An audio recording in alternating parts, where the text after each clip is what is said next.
اخلاص کا معنی ہوتا ہے اپنے آپ کو صاف کرنا، پاکیزہ کرنا، کثرت کے ساتھ اہتمام کرنا۔ کامیاب انسان، خوش نصیب انسان، خوش قسمت انسان، بامراد انسان وہ ہے جس نے دنیا کے اندر رہتے ہوئے سب سے پہلے دین اسلام کو خالص ہو کر قبول کیا، اس کے بعد دین اسلام کے بتائے ہوئے احکامات پر آج عمل پیرا ہے، تو ان احکامات کے اندر بھی وہ خالص ہے۔ ہر عمل اس اعتبار سے کرتا ہے کہ اللہ رب العزت میرے اس عمل پر راضی ہو جائے اور یہ میرا عمل میرے لیے گناہوں کا کفارہ بن جائے۔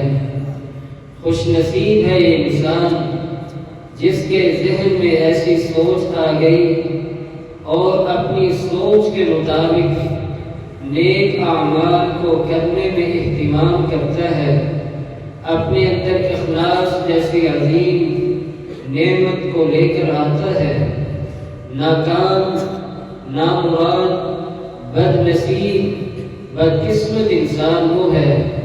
جس نے دنیا کے اندر رہتے ہوئے نیک اعمال تو کیے، نمازیں پڑھنی تو شروع کر دی، قرآن کریم کی تلاوت تو کی، صدقہ و خیرات تو کیا، لیکن ان تمام اعمال کے اندر اخلاص نہیں تھا۔ وہ عمل دنیا میں بھی اور آخرت میں بھی اس کے لیے وبال بن سکتا ہے۔ اللہ کے نبی صلی اللہ علیہ وسلم کے بعد صحابی آتے ہیں، پوچھا اللہ کے نبی علیہ السلام، ایک بندہ ہے وہ جہاد کرتا ہے اس نیت کے ساتھ کہ میرے اس عمل سے دین اسلام بھی بلند ہو، اور ساتھ اس کی نیت ہے، اس کی خواہش ہے کہ میرا مقام لوگوں کے ہاں اور بلند ہو، لوگوں کی زبانوں پر میرا چرچا عام ہو۔ اللہ کے نبی علیہ السلام بتلائیے اس کے بارے میں آپ کا کیا حکم ہے؟ اللہ کے نبی علیہ السلام ارشاد فرماتے ہیں بلا شبہ جہاد کرنا اللہ کے لیے بہت ہی بڑا، بہت ہی عظیم عمل ہے، لیکن جس انسان کے ذہن میں اعلاء کلمت اللہ کے ساتھ یہ نیت پیدا ہو گئی کہ میرا مقام، میرا چرچا لوگوں کی زبانوں پر ہو اور لوگ میری تعریف کریں، اللہ کے نبی علیہ السلام ارشاد فرماتے ہیں ایسا عمل جس کے اندر اشتراکت آ جائے، اللہ کے ساتھ کسی کو شریک کیا جائے اور اس کے اندر خالصتاً اخلاص نہ ہو، اللہ رب العزت اس عمل کو قبول نہیں فرماتے۔ سنن نسائی کی روایت ہے، اللہ کے نبی علیہ السلام کے پاس صحابی آئے، پوچھا اللہ کے نبی ہم ایسا دیکھتے ہیں، بسا اوقات ہمارے ذہنوں میں آ جاتا ہے کہ ہم جہاد تو کر رہے ہیں، گھر بار چھوڑ دیتے ہیں، مال کی بھی قربانی دیتے ہیں، بسا اوقات ہمارے ساتھی جانوں کی بھی قربانی دیتے ہیں، لیکن ذہن میں یہ بات ہے کہ ہم جہاد پر نکلے، ہمارے بارے میں لوگوں کے درمیان چرچا ہو، ہمارا نام لوگوں کی زبانوں پر لیا جائے اور لوگوں کو بتلایا جائے کہ فلاں نے اتنا مال جہاد کے لیے وقف کیا، فلاں نے اپنا تن من دھن سب کچھ جہاد کے لیے وقف کر دیا، بتلایا جائے لوگوں کو۔ اللہ کے نبی صلی اللہ علیہ وسلم ارشاد فرماتے ہیں میرے پیارے صحابی، اگرچہ جہاد بہت ہی بڑا عظیم عمل ہے، یہ وہ عمل ہے کہ جس کے کرنے سے اللہ رب العزت اپنے بندے پر جنت کو واجب کر دیتے ہیں، اس کے خون کا قطرہ زمین پر بعد میں گرتا ہے اور اس کے گناہوں کی معافی پہلے ہو جاتی ہے۔ اتنا بڑا عظیم عمل، لیکن جب اس کے اندر ریاکاری، نمود و نمائش اور ذہن میں یہ بات آ جائے، نیت کے اندر فتور آ جائے، اللہ کے نبی علیہ السلام کہتے ہیں میرے پیارے صحابہ یہ عمل بھی اللہ رب العزت قبول نہیں کرتے۔ سیدنا ابو موسیٰ الاشعری رضی اللہ تعالی عنہ فرماتے ہیں میں نے اللہ کے نبی علیہ السلام سے سوال کیا کہ اللہ کے نبی علیہ السلام مجھے بتلائیے کہ جو بھی انسان ریاکاری کے لیے یا شہرت کے لیے یا نمود و نمائش کے لیے جہاد کرتا ہے، اس روایت کے اندر اس آدمی کا ذکر ہے جس نے جہاد کیا صرف ان 3 خواہشات کے لیے۔ اس کے اندر اعلاء کلمت اللہ نہیں ہے، صرف 3 خواہشات ہیں کہ میری شہرت ہو، جہاد کے اندر اگر فتح ملی تو مجھے مال نصیب ہو، ریاکاری مقصود ہے،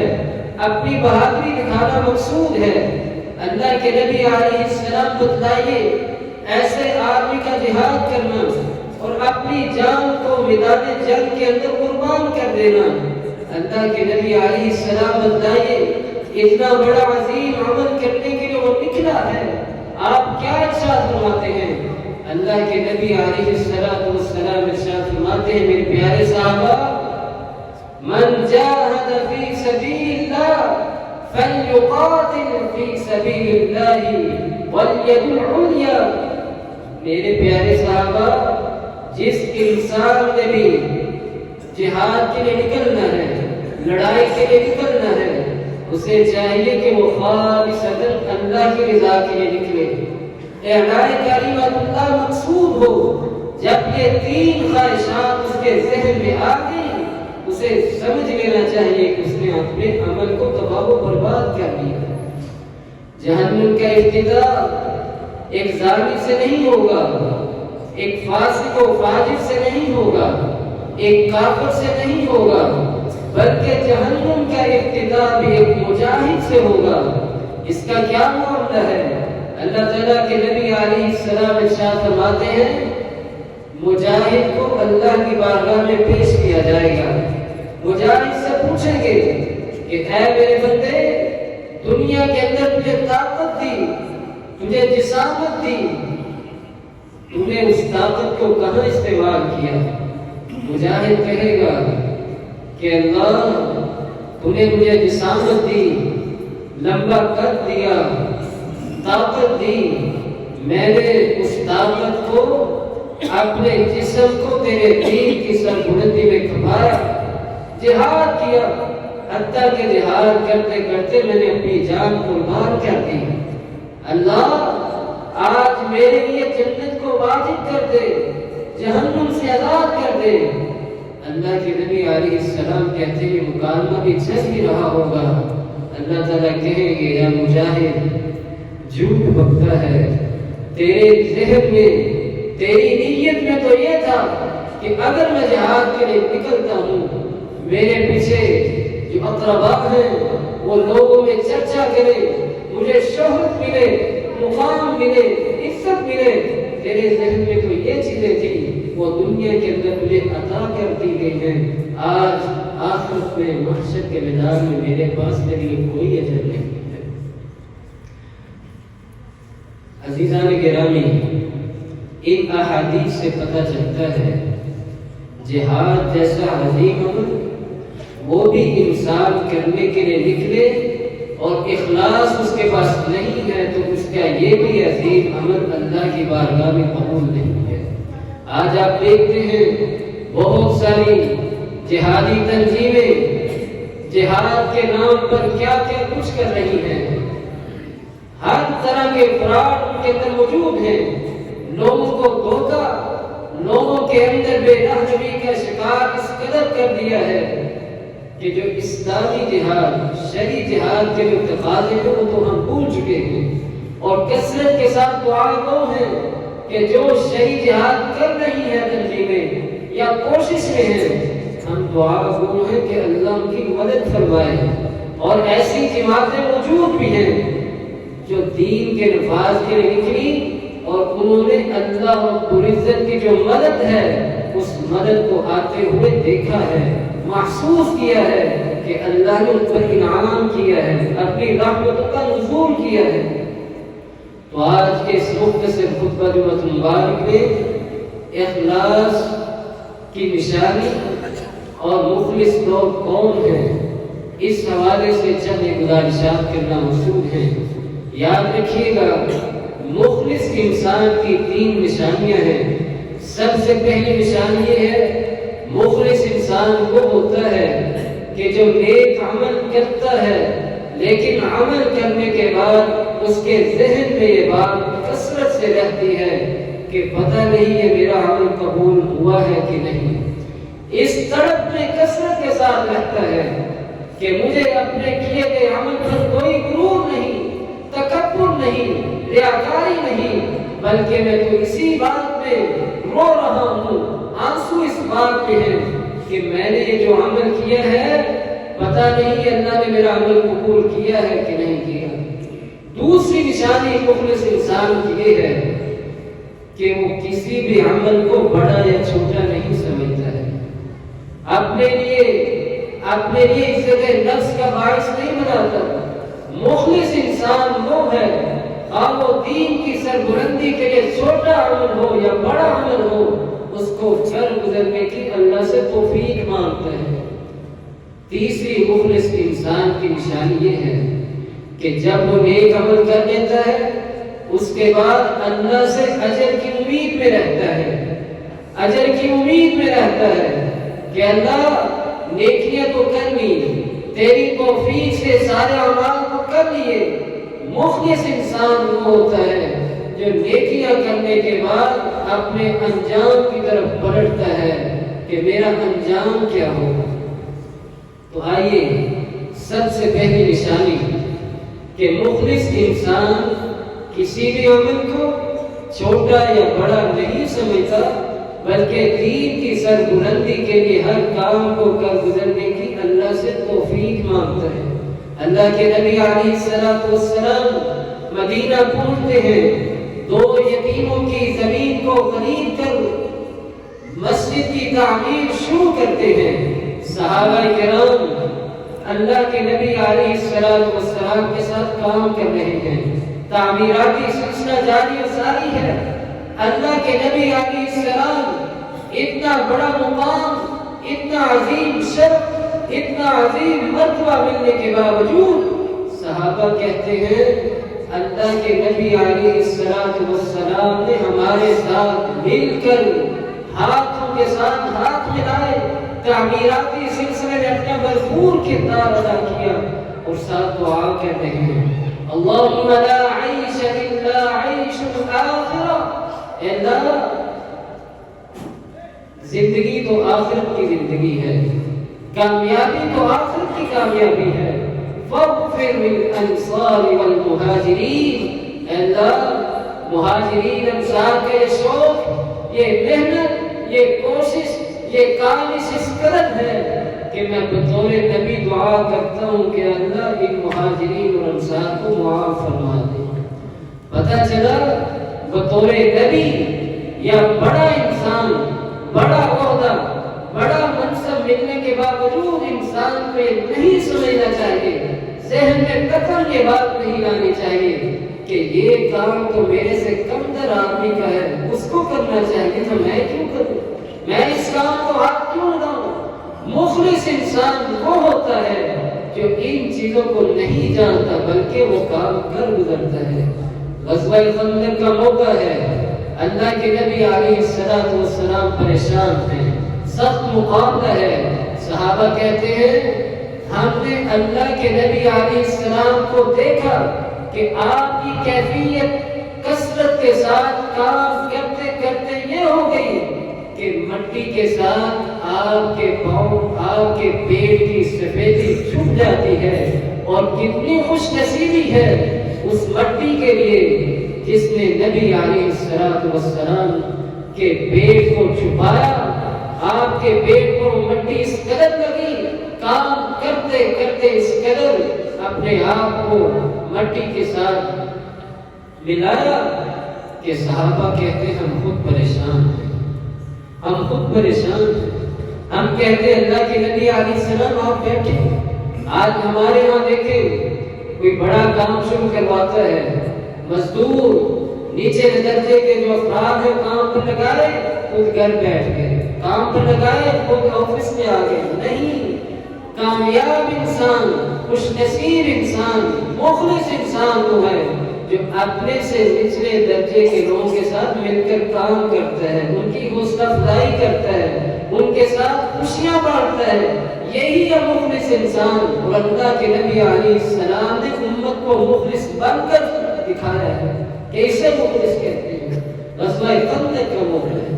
سیدنا عمر فاروق رضی اللہ تعالی عنہ، اتنے عظیم صحابی، ان کی جرأت و بہادری سے کون نہیں جانتا، کون واقف نہیں ہے، ان کے مقام کو کون نہیں جانتا۔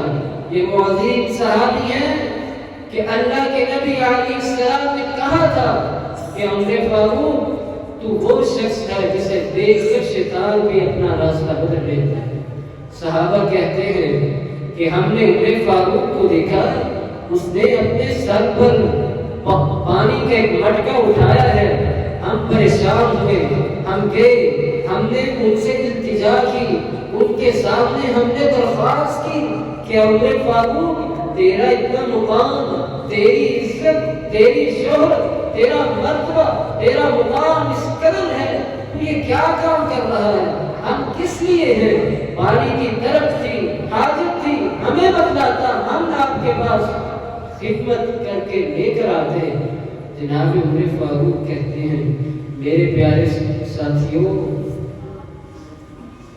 دوسرے ممالک کے وفود بڑے زیادہ آنے شروع ہو گئے تھے، کثرت کے ساتھ بڑے بڑے شہر اسلام میں داخل ہو رہے اور ان کے بادشاہ میرے پاس کثرت کے ساتھ تشریف لا رہے تھے، اسلام قبول کر رہے تھے۔ میرے اندر بڑا پن آ گیا تھا، میرے اندر تکبر آ گیا تھا، میں اپنے آپ کو کچھ اور ہی سمجھنا شروع ہو گیا تھا۔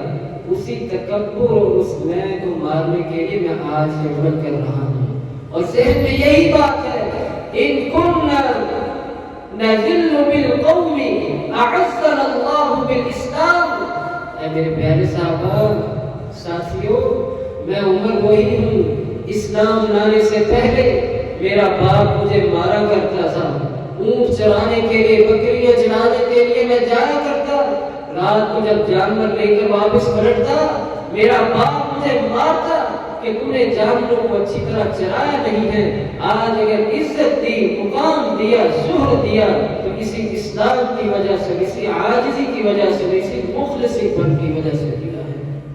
یہ تھے سیدنا عمر فاروق رضی اللہ تعالی عنہ۔ آج ہمارے اندر مسئلہ یہ ہے،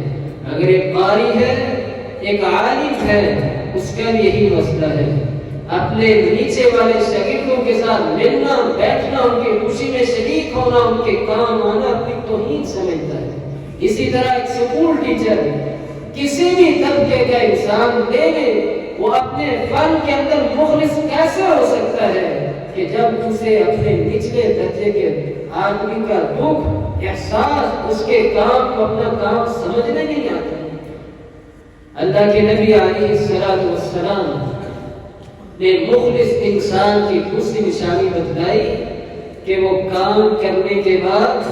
نیک عمل کرنے کے بعد اپنے عمل کے انجام میں سوچتا ہے کہ میرا عمل پتہ نہیں قبول ہوا کہ نہیں۔ سیدنا حنظلہ رضی اللہ تعالی عنہ اتنے عظیم صحابی ہیں، ابو بکر صدیق کے پاس گئے، ابو بکر پریشان ہوں، جسم نڈھال ہے، ابو بکر رضی اللہ تعالی پوچھتے ہیں کہ حنظلہ بتلاؤ کیا ہوا ہے؟ حنظلہ کہتے ہیں نا پتہ، حنظلہ تو منافق ہو گیا، اسلام سے نکل گیا۔ ابو بکر پریشان ہوئے، پوچھا اے حنظلہ بتلاؤ تو صحیح ہوا کیا ہے؟ حنظلہ رضی اللہ تعالی کہتے ہیں میرے پیارے ساتھی، پریشانی یہ ہے اللہ کے نبی علیہ السلام کی مجلس میں ہوتا ہوں، ایمان کی کیفیت اور ہوتی ہے، نیکی کے جذبات اور ہوتے ہیں،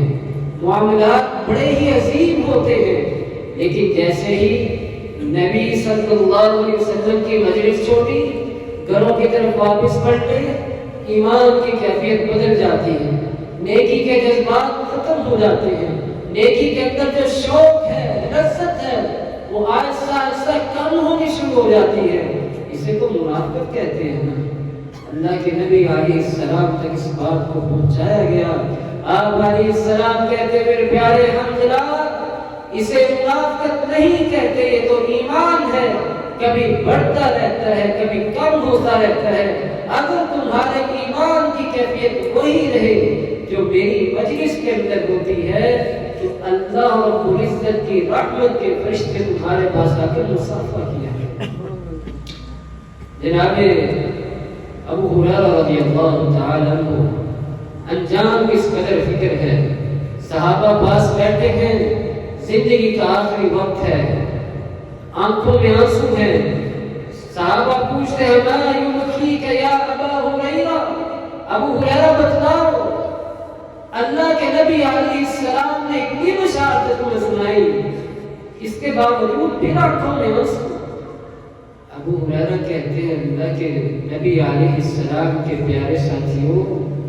میں رو اس نہیں رہا کہ میں دنیا چھوڑ کر جا رہا ہوں، تمہاری بات ٹھیک ہے، نیک اعمال کیے ہیں، لیکن کثرت کے ساتھ فکر اس بات کی ہے کہ میں نے دنیا کے اندر جو اعمال کیے ہیں وہ کم ہیں، اور جس سفر کی طرف منتقل ہو رہا ہوں اس سفر کا دورانیہ لمبا ہے اور زیادہ راہ بہت کم ہے۔ یہ وہ صحابہ تھے جن کے جنتی ہونے میں شک ہی نہیں، اور اشرا مبشرہ صحابہ کی سیرت آپ پڑھ لیجئے، اتنے عظیم صحابہ، اور انہیں دنیا کے اندر تو جنت کی بشارتیں ملی ہی نا، ان کی کیفیت عبادات کے حوالے سے عام صحابہ سے زیادہ تھی، زیادہ محتاط رہتے، زیادہ اس بات کی فکر میں رہتے کہ عمل تو کیا ہے، پتہ نہیں وہ عمل قبول ہونا کہ نہیں۔ ایک اللہ والے گئے اپنے کسی بڑے بزرگ کے پاس، پوچھا کہ مجھے کوئی نصیحت دیجیے، آپ کا چرچا، آپ کی شہرت بڑی زیادہ ہے، علمی حلقے میں، علمی میدان میں آپ کا مقام بڑا ہے، مجھے کوئی نصیحت کیجیے۔ واللہ والے کہتے ہیں اے میری زیارت کرنے والے، میں تمہیں نصیحت کیا کروں، میں تو خود محتاج ہوں اس بات کا، اور کثرت کے ساتھ میں تنہائی اس لیے اختیار کرتا ہوں، سوچتا رہتا ہوں، پتہ نہیں یہ جو دنیا میں اللہ نے پردے رکھے ہیں، لوگوں کی نگاہوں میں مجھے معزز تو بنا دیا ہے، پتہ نہیں آخرت میں میری نجات ہونی ہے کہ نہیں، پتہ نہیں آخرت میں مجھے میرے اعمال کا بدلہ ملنا ہے کہ نہیں، پتہ نہیں میں جو عمل کیا ہے اس کے اندر اخلاص تھا کہ نہیں۔ آج دنیا میں تو ہم خوش ہیں، صدقہ کیا، زکات دی، کسی پر رحم کیا، احسان کیا، ہمارے پاؤں زمین پر لگتے ہی نہیں، ہم جنت تک پہنچا کر ہی پیچھے آتے ہیں کہ تم نے بڑا عظیم عمل کیا، تم نے یہ کیا، تم نے یہ کیا۔ اللہ والے ایسے نہیں کرتے، اللہ والے اللہ کی بارگاہ میں خرچ کرنے کے بعد بھی ڈرتے رہتے ہیں، پتہ نہیں عمل قبول ہوا کہ نہیں ہوا۔ امام وکیع رحمہ اللہ تعالی عظیم محدث ہیں،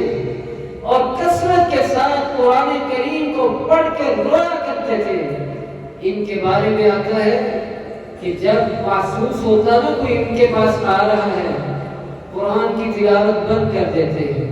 آنکھوں سے آنسو کو صاف کر لیتے۔ پوچھا یہ کیوں؟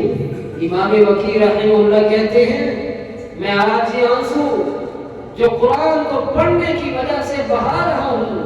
میں لوگوں کو نہیں دکھانا چاہتا، لوگ میرے اس عمل کو دیکھ کر استفسار کریں گے، پوچھیں گے میں نے جس ذات کے لیے بہائے ہیں وہ ذات اس کے بارے میں جانتی ہے۔ امام شافعی رحمہ اللہ قرآن کے ساتھ مخلصی کا اس قدر انداز کہ قرآن کریم پڑھ رہے ہیں، قرآن کریم میں اللہ رب العزت ارشاد فرماتے ہیں محشر کے میدان میں سختی اس قدر ہوگی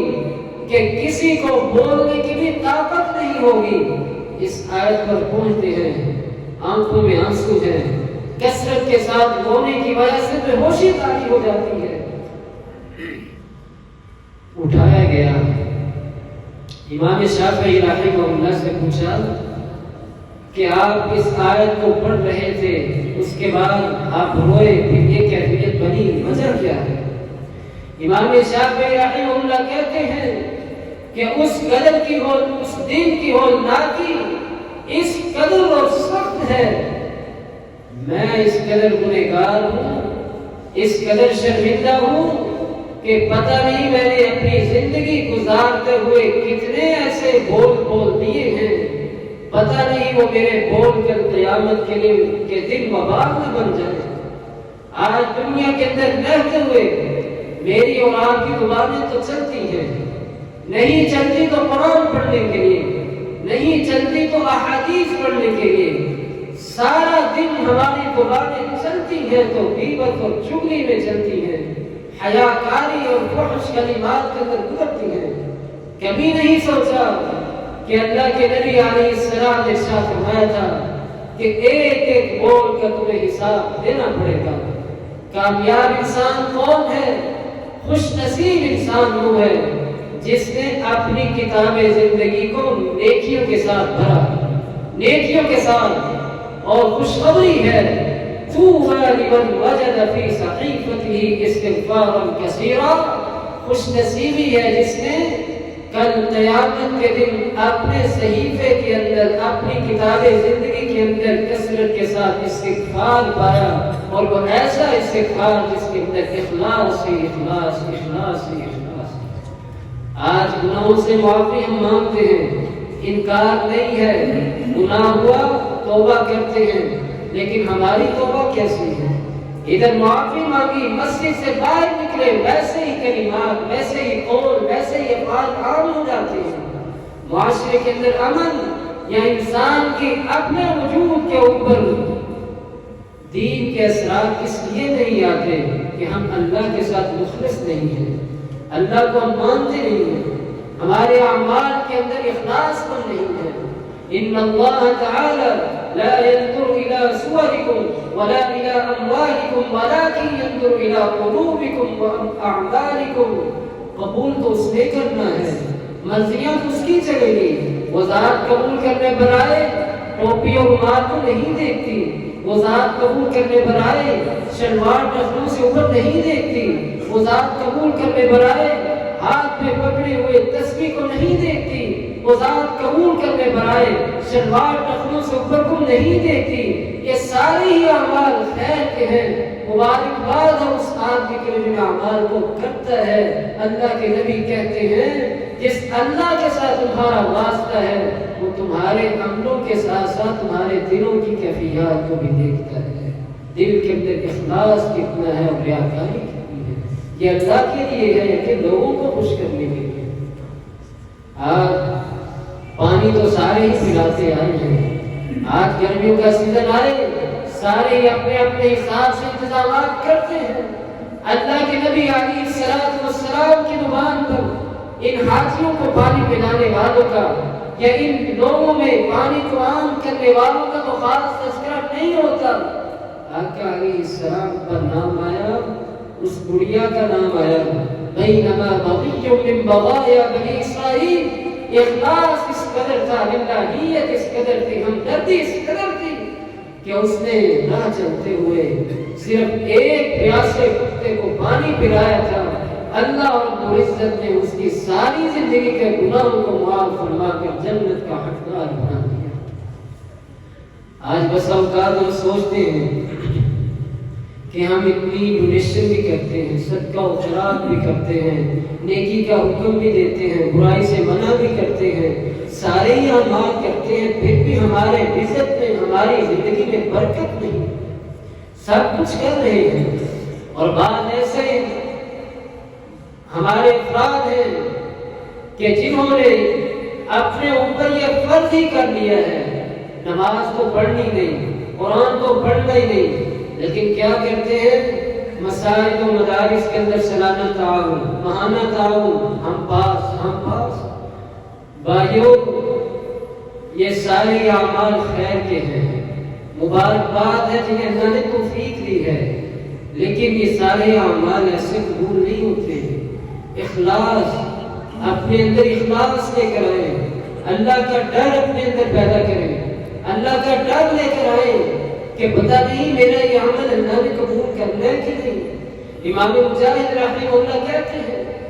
کہ کسی نے میرے سے پوچھا کہ مجھے بتلائیے آپ کی زندگی کا سب سے زیادہ اہم اور قیمتی وقت کون سا ہے؟ میں نے کہا کہ میں نے اس بات پر بڑی غور و فکر کی کہ دنیا والوں کے نزدیک تو وقت کی اہمیت کے کئی ایک قاعدے ہیں۔ بعض انسان سمجھتے ہیں خوش نصیب انسان وہ ہے جو ایک وقت کے اندر زیادہ کام کرتا ہے، زیادہ لوگوں کو ڈیل کرتا ہے۔ امام مجاہد کہتے ہیں میں نے تجزیہ کیا اور اس نتیجے پر پہنچا کہ انسانی زندگی کا سب سے زیادہ اہم قیمتی وقت وہ ہوتا ہے جب وہ تنہائی کے لمحات میں اپنے لیے گناہوں کی بخشش کا سوال کر رہا ہوتا ہے اور آنکھوں میں آنسو ہوتے ہیں، اللہ سے معافی مانگ رہا ہوتا ہے۔ یہ انسان کی زندگی کا سب سے زیادہ خوبصورت اور قیمتی وقت ہے۔ سوچنے کی بات یہ ہے میں نے اپنی زندگی کے 50 سال 30 سال گزار دیے، میری کتابیں زندگی کے اندر کتنے ایسے صفحات ہیں جن کے اندر ایسی تنہائیاں موجود ہیں کہ میں نے خالص ہو کر اللہ سے گناہوں کی معافی مانگی۔ نماز پڑھنے آئے ساری دعائیں پڑھ لیتے ہیں، بس رٹا لگایا ہے۔ ہمارا حال یہ بن چکا ہے کہ ایک ورزش ہے، ورزش کی چلے گئے، نہیں پتا کہ کیا ہم پڑھ رہے ہیں۔ نماز میں بھی گناہوں کی معافی کا سوال ہے، ادھر گناہوں کی معافی مانگ کر جاتا ہے، ابھی پاؤں مسجد سے نکلتے نہیں اور ساتھ ہی وہی اعمال، وہی کاروبار، وہی سود، وہی لین دین، وہی خسارہ ہر طرف۔ بھائیوں، مخلص انسان وہ ہے جس نے اپنے آپ کو دنیا کے اندر بہتر بنانے کے لیے تنہائی اختیار کی۔ تنہائی بہترین ذریعہ ہے جس نے اپنی اصلیت کو جاننا ہے کہ میں کیا ہوں، میں لوگوں کے سامنے کیا ہوں اور میری حیثیت کیا ہے۔ آخری بات، ساری گفتگو کا خلاصہ اس بات کی ہے کہ میں اور آپ ابھی دنیا میں نہیں آئے تھے، میں اور آپ ابھی دنیا میں نہیں آئے تھے۔ میری وکالت کی کس نے کی؟ اللہ نے کی۔ آج دنیا میں ہم ایک وکیل کر دینا، وکیل کو 10 12 ہزار 15 ہزار میں، تو میری اور آپ کے پاؤں زمین پر ٹکتے نہیں، زبانوں سے تکبرانہ کلمات دیکھ لوں گا، میں دیکھ لوں گا کیا کرتا ہے، میں نے وکیل کیا۔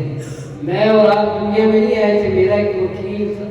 اس نے میری وکالت کی، وہ آیا نا مخالف وکیل۔ اللہ تعالیٰ کہتے ہیں کہ میں نے تیری وکالت کی، میں نے کہا میں اس کو دنیا میں بھیجنے والا ہوں۔ مخالف وکیل آیا، اس نے کہا نام بھیجنا، زمین پہ جائے گا فساد کرے گا، زمین پر جائے گا خون بہائے گا، لوگوں کے درمیان قطع تعلقی کرے گا۔ میرے وکیل نے کہا نہیں، انی اعلم ما لا تعلمون، جو میں جانتا ہوں وہ تو نہیں جانتا۔ میرے مخالف وکیل نے کہا نہیں، اس کو دنیا میں مت بھیجنا۔ میرے وکیل نے کہا کہ جو میرا ہوگا نا، میرا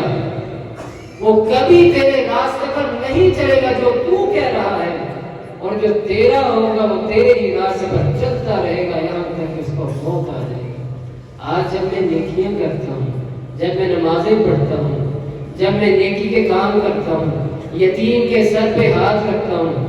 تو کیا میرا وکیل اپنے مخالف وکیل کو نہیں کہتا ہوں یہی تھا جس کے بارے میں تو کہتا تھا کہ اس دنیا میں نام ہے؟ آج دیکھ میری اطاعت، میری پیروی، میری پیروی جنت کے راستے کی طرف، جہنم سے آزادی کی فکر نیک اعمال کر رہا ہے۔ لیکن جب میں برائیاں کرتا ہوں، جب میں غیبت کرتا ہوں، جب میں سود خوری کرتا ہوں،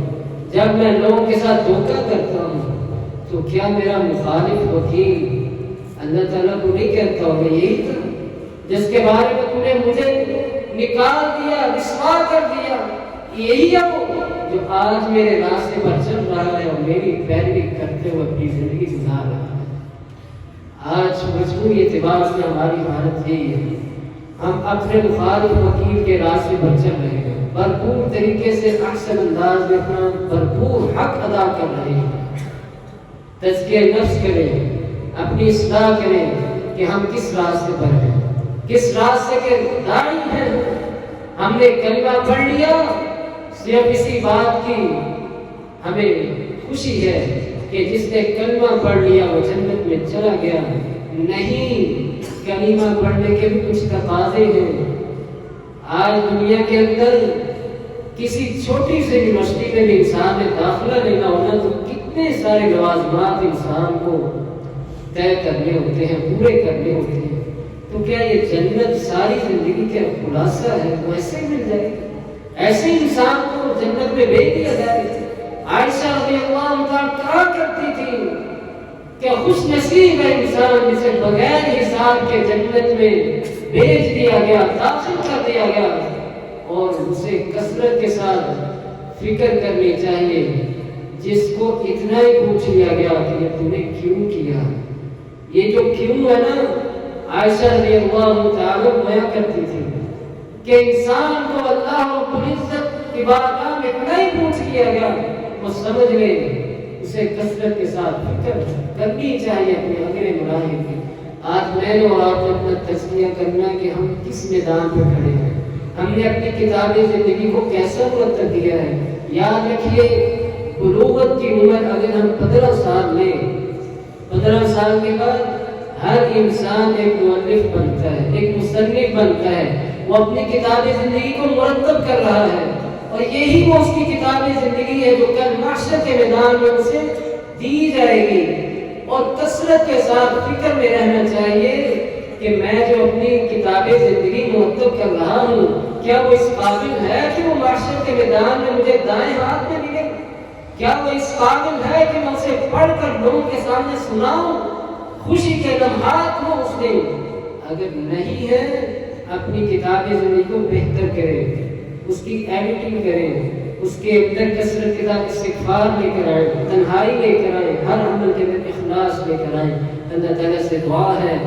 جو کچھ بھی سنا اور سنایا مجھے اور آپ کو عمل کرنے کی توفیق نصیب فرمائے۔ وآخر دعوانا